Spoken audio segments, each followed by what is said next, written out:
Movies are finally coming back. After what was probably the worst year for movies since the silent film era, in 2021 theaters are actually going to reopen and hopefully people will flock back and watch the new blockbusters that come out. But today I'm just going to highlight some more art house and experimental movies coming out this year that at least I hope will blow some audiences away. If the movie I'm going to talk about has a specific release date, I'll make sure to mention that, so in no particular order, here we go.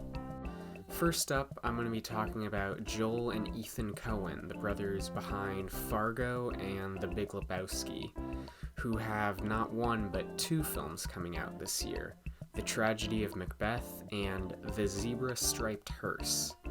Macbeth will be the first film to be made by just one of the brothers, that being Joel. And it's supposed to just be the retelling of the classic Macbeth story, but with Joel Cohen writing and directing, it'll probably be a bit more of a dark comedy. The Zebra-Striped Hearse, which both brothers are working on, is based on a book of the same name and follows a private eye who stumbles into a deadly family drama. Also, this is just speculation, but if Joel has a personal project he's been working on, it's possible that Ethan Cohen might be working on something too. Next up is 9 Days, which was actually supposed to be released last year. This movie follows a deity who meets with different souls to decide which soul will get to actually be born into a real human body. The premise of this movie is what really interests me, and I hope that they do something interesting with this concept. The film is the directorial debut of Edson Oda, and he actually won a screenwriting award at Sundance Film Festival last year. There isn't a specific release date for this film yet, but it is set to be released sometime this summer. Next up is The Unbearable Weight of Massive Talent, where Nicolas Cage will be playing a fictionalized version of himself.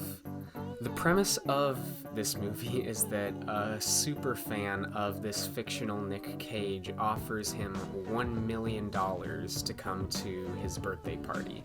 This fan, played by Pedro Pascal, has a little something more in mind though, and forces Nick Cage to act out famous scenes from his fictional career. This movie actually comes out relatively soon, with the current release date being March 19th. Next up we have Dune, which is going to be the first of two movies from director Denis Villeneuve, adapting the classic novel of the same name.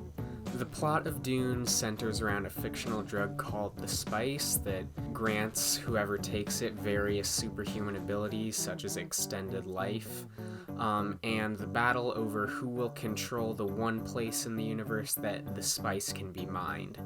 Judging by Villeneuve's other movies such as Blade Runner 2049, this movie should be a visual spectacle and probably worth seeing in 3D. Dune is currently set to be released October 1st. Next we're going to talk about Robert Eggers, who directed The Witch and the Lighthouse, and who may have two films set to come out this year. Eggers is one of my favorite new directors, and his most recent film, The Lighthouse, is pretty much a perfectly made movie. Both of Eggers' new movies are set to continue his trend of psychological horror movies. The first of his new films is The Northman, about a Nordic prince seeking revenge for the murder of his father. The second is a reimagining of the silent film Nosferatu.